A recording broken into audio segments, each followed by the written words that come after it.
Hi everyone, I am Adarsh Kumar. I'm the co-founder and CEO of Tagbox. First of all, thank you everybody for joining this session and taking time off your busy schedules. And thank you SAP for inviting me to this session amongst all the distinguished participants. We are living in unprecedented times. I think this word has been, I'm sure you're hearing this word again and again. And, we are definitely entering a new normal. Uh, we are seeing so many different organizations trying to restart their operations, after all the lockdowns have ended, and trying to make sure that when they do start operations, they take a complete care of employee safety and minimizing operations downtime. So today I'm going to be talking about employee safety in offices. I think all of us have a very kind of a good perspective on what's going to happen in the next 3 to 6 months. I think we have seen a lot of different news articles floating around about when offices are going to open. So clearly, and everybody's thinking about the fact that until January for sure, there is going to be a work from home situation to a large extent. But I think at some point in time, offices are going to open. Even currently, we see that almost 25 to 30% of workforce is coming into offices in different capacities, and that will only increase until next year. See, we are in an extremely globalized world, and complete remote kind of work from home situations might not be a permanent thing, right? So in that scenario, and at the same time, what we are seeing is from a COVID perspective, everybody is talking about at least a year before even the first vaccines come out, and a large majority of the population across the world, get the vaccine. So there needs to be a solution where which basically helps all the employees come into office very safely, and the employers also be sure that safety is maintained. So that's the broad agenda of what I'm going to be discussing. Before we jump into solution itself, maybe a quick 2 minutes on Tagbox, if for those of you who don't know us. We are a 4-year-old startup.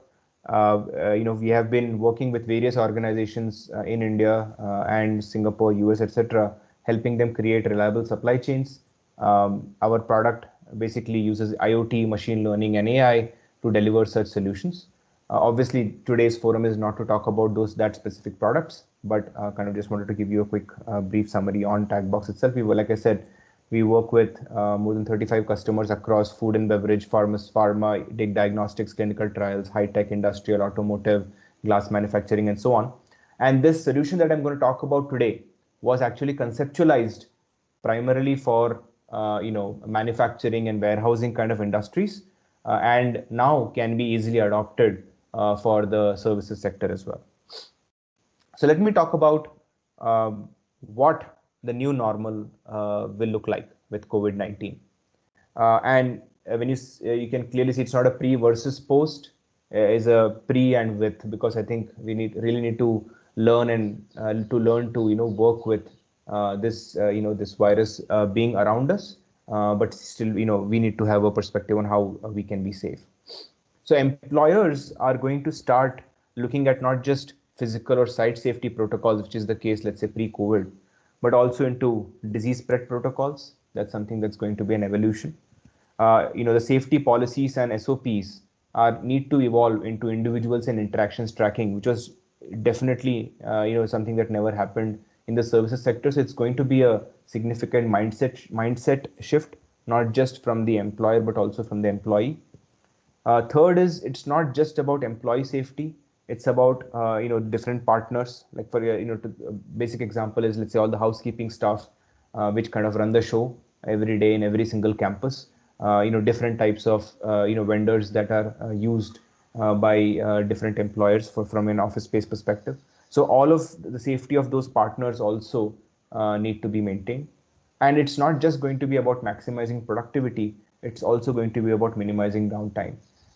See, offices are not open, but if you look at a lot of the manufacturing setups, Oppo, Hyundai, Maruti, HUL, we have heard so many cases where in a facility of 5,000 people, just a few, like 100 tested positive, and they had to shut down that site for 2 weeks, right? So now, once offices start going open, it is very difficult for them to kind of do this stop and start kind of scenarios, right? So unless there is clear data, it's going to be very difficult to manage that.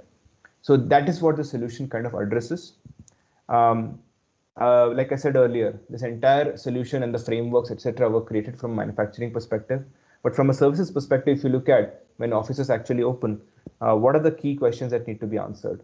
Number one is, right, what are the people-to-people interactions? Obviously, the body temperature mechanism, recording mechanism will be put into place. I think the biggest question that needs to be answered is who are all the employees that came in contact with a particular employee and for how long? Because the digital contact trace is the difference between a complete site shutdown to like a specific set of high risk employees being quarantined, right? If somebody tests positive in the workplace. So that's the single biggest question, having a digital contact trace available for every single employee, no matter if it's a permanent employee, a contract employee, housekeeping staff, a vendor who comes into the building, doesn't matter, right? Having that kind of a clear view is very critical. The second is about people to process interactions. So the first one was about having contact trace. Second is how do you avoid social distancing violations, right? Are people present in the designated area? See, I think increasingly what will happen is there will be some curb to the general movement of employees, right? You do not want unnecessary interactions to happen in a workplace, right? There'll be a lot of social distance guidelines which will be put into place, right, in terms of movement of employees, etc., and that will have to be monitored and continually kind of improved, right? Are there more employees than allowed in certain areas? I think there's going to be limits put to the number of people that can enter a conference room, that can enter an elevator, right, that can go into a bus, for example, and those again need to be monitored. Third is, which are the equipments that somebody use, like for example, printers, stationery, whatever. The idea is that there is obviously a people to people transmission thing, but there is also surface transmission that is possible. So usage of different equipment, etc., also need to be monitored. So there is a first degree contact trace and then there is a second degree contact trace. So these are the key questions, and you see some of these questions shaded in gray, which were more of the manufacturing or process supply chain oriented questions. But 1 and 2 are going to be the most crucial from a services perspective. So how does the solution work? Um, I'm sure all of us have seen a spate of contact tracing apps, mobile apps that have come into the market. Arogya Setu, obviously, being a government one, but a lot of different companies have come up with a contact tracing app. Having and that's obviously one of the strategies to be able to do this. But if you look at it, right, I mean, even in an office space, you will have so many different housekeeping staff, different people who operate within the campus but might not have access to a smartphone. So for such scenarios, basically we provide BLE based ID tag, Bluetooth Low Energy based ID tag, which can be simply worn by these people alongside their regular ID card, and that is the tag which basically does the entire contact tracing. Right, and I'll explain this in more detail in a little bit, but that's the basis of doing the contact tracing. For all the smartphone users, Android or iOS, our mobile app will be deployed for the smartphone. Now, the key thing here is these tags and these apps are interoperable. Like, for example, if there's a housekeeping staff wearing a tag, and if there is an, let's say, one of the employees wearing, taking the app on their smartphone, if they come in contact with each other, contact tracing will be established. Okay. So that's the people monitoring part. Similarly, you will have the equipment or area monitoring. So your printer areas, conference, etc. There will be another kind of a proximity tag which will be put in those certain areas to know real time how many people are near, and obviously for kind of database perspective, who are all the people who kind of came into that area and were in a high risk contact kind of a scenario. So that's the tagging piece. What will happen every day is whenever an employee walks in, right? I mean, see, a lot of people are already taking these temperature measurements.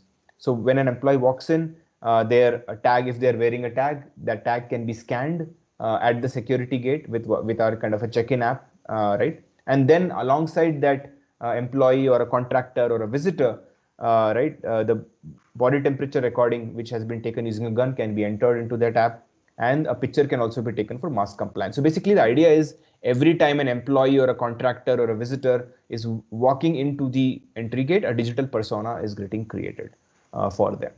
For contractors, obviously, these tags can be issued on a per day basis. So when somebody comes in by this scan, right, the security guard can enter the details of that person like name, phone number, etc., and then give that tag out. And then when they are exiting that day, there is a checkout process. So they kind of submit the tag back for the at the security gate, and then they walk out. So it still creates a digital identity for that person who's coming in. So how does the monitoring happen?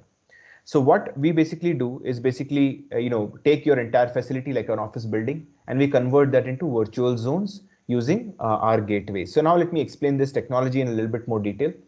So the way this works is that, every tag on its own cannot send data to the cloud, right, where it can be seen in terms of a dashboard notification and so on and so forth.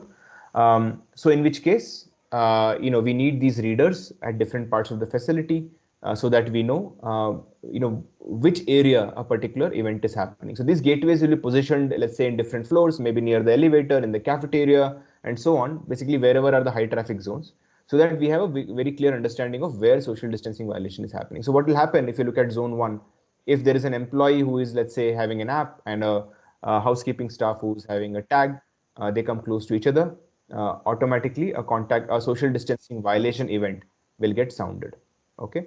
um, and when employees move across zones, the tag gets read by the gateway, and you will know that this employee has moved from zone 1 to zone 2. Similarly, when they go to zone 3 printer, you will know how many employees are in the printer area. When they go to a conference room, you'll know how many employees entered the conference room, and so on, right? So with this simple mechanism, right, with these tags and these apps on people, and then the gateways manning different key locations across your facility, we very easily we can enable this. Now the side effects of this technology are that every time a housekeeping staff or a person walks into your campus building and is read by a gateway, that automatically marks their attendance. So digital attendance can be taken. Entry time will be the first time somebody is seen by any of the gateways inside the campus.